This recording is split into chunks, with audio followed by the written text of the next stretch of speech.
How's it going, guys? We are back with another video here. I haven't made a strategies video in a little bit. I don't think I made one for May. I have a few changes to them. Nothing too crazy, but to me, these are the best strategies to run still in NHL 22 HUT as of June. Again, keep in mind, guys, strategies, these are not going to work for everyone, but I've always found these to be very effective. And I'll bring up a few other points because I don't always run with these strategies in-game. I do make in-game adjustments. I do believe that's very important.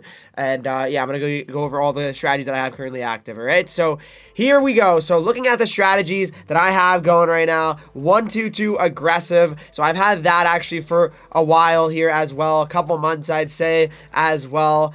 Neutral zone's been in the 1-4 also. So obviously it describes everything here as well. So the 1-2-2 aggressive, it's one forward in deep, forcing to play up the boards into the teammates. The neutral zone, 1-4, it's kind of obvious, right? You have one person, pressuring, four back. That's kind of how it is, right? It makes sense, right? 1-4, that's just how it is. I'm a fan, but what I will say though is, guys, if you're really not generating a lot of offense, I really believe the 1-4 is just very effective. It really is effective, but like I said, if you can't get any offense going, you probably gotta just change it, honestly, mid-game. And what I would change it to mid-game would probably be the 1-2-2 red, personally, but it just depends, it depends how you're feeling and how the game's really going.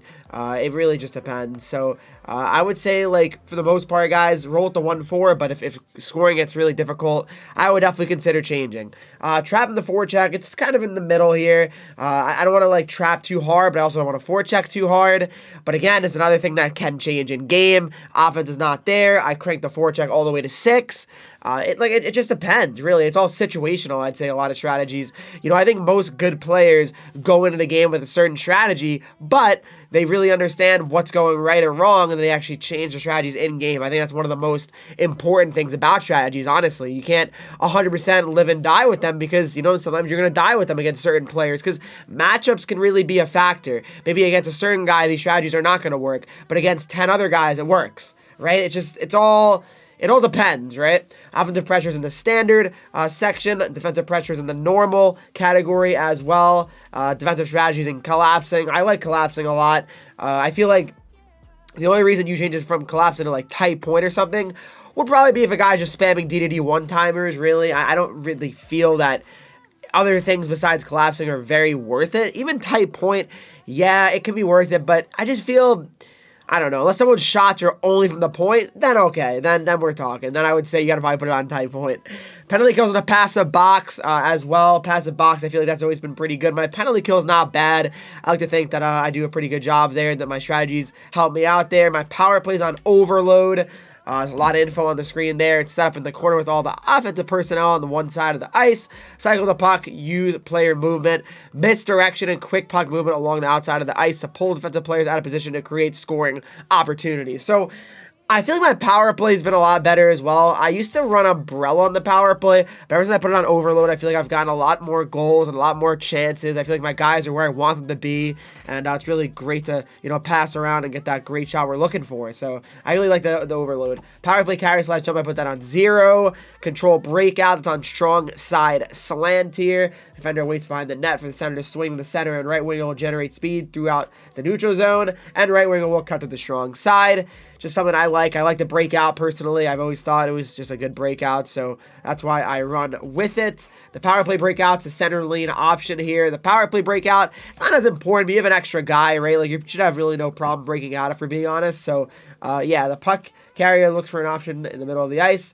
Upon zone entry, the puck carrier is looking to draw defenders and pass the puck to the outside. So there you go. So, like I said, it's not that important, the power play breakout, but this is the one I rock with. Quick breakout is going to stay wide, all right? So for a quick breakout, you stay wide. The weak side winger will stay wide when breaking out. I want my wingers to be staying wide. That's just the bottom line. I think it's the best thing to do. You want your wingers going up the boards and flying, especially if you have fast wingers. I think that's probably the best way to run with it. It can be a little bit dangerous at times if you're playing a guy that's very aggressive, because if you pass the puck on the boards, then the guy can hit you, poke, and then boom, like you turn it over a lot. So it just depends. It really just depends. 3-on-3 offense is passive. I mean, it's 3-on-3. I mean, there's not many times you even go into 3-on-3. At least I don't.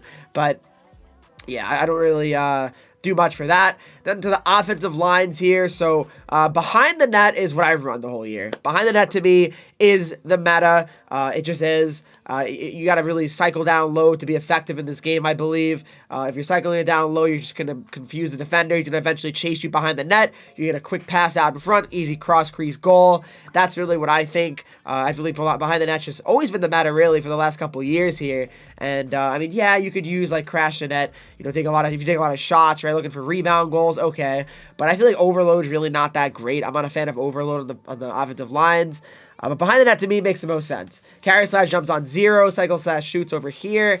Efficiency at energy is like in the middle. Honestly, at like 5. I used to have this at 10, but I felt like that was a little bit crazy. I don't want my guys using all of their energy like right away. I think it kind of in the middle is fine. It's something you could definitely mess with, though. Block, I have this all the way on 10 as well. I want my guys blocking shots. I don't know, maybe I'm crazy for that, but I want my guys blocking shots. I think it helps out a lot. The only thing about this that can be a little bit scary, though, is that sometimes your guys actually, screen your own goalie, which that sucks, I won't lie, but it doesn't happen too much, I'll say that. It doesn't happen too much, not to a point where I'm actually getting, frustrated and be like, wow, I gotta lower the block, it's not really what happens, but I think it usually helps me out more times than not, and all of the lines are like that, all right, guys? So every line is identical after that, but then the defensive pairings are here. I have both of these on 0 here, hold line slash pinch. I definitely want my guys to be careful, hold the line. Cycle, of course, I want my guys cycling, although I think this is more of like an AI stat. Yeah, take it for your defensive AI to cycle the puck. I mean, like the AI is not cycling for you, right? I mean, that's just not how it is. You control if you pass the puck down low, so obviously that's just more of like a, I don't know. I don't even know what that really means, to be honest. I mean, I just put it on 0, though, because I want to cycle regardless. I don't know if that's, like, actually any importance. But, yeah, I mean, those are my strategies for now, guys. Let me know if you have any other questions about strategies in general. Those are the strategies I'm rocking right now for June. And probably will rock the rest of the year, because I feel like it's not going to really change. The gameplay won't, so... Hopefully you guys did enjoy this video. If you did, make sure you do leave a like. Subscribe if you're new to the channel here. Follow me on Twitch, Henreek, Instagram, Twitter, TikTok, Henreek with 3 E's. And make sure to join the Discord, talk to me, followers, and subscribers of the channel. And I'll see you guys in the next video.